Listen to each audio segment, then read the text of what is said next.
இயேசு கிறிஸ்துவும் நானும். இன்றைய வேதவாக்கு எபேசியர் 1:3.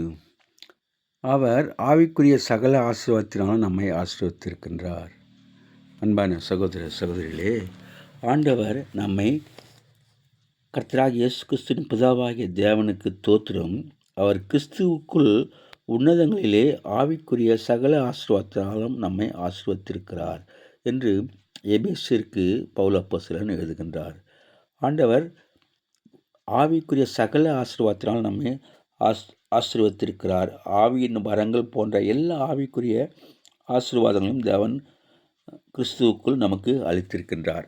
அதனாலே நாம் ஆவிக்குரியவர்களாக நாம் நடந்து கொள்ள வேண்டும். ஆவியின் வரங்களை பெற்றவர்களாக வாழ வேண்டும்.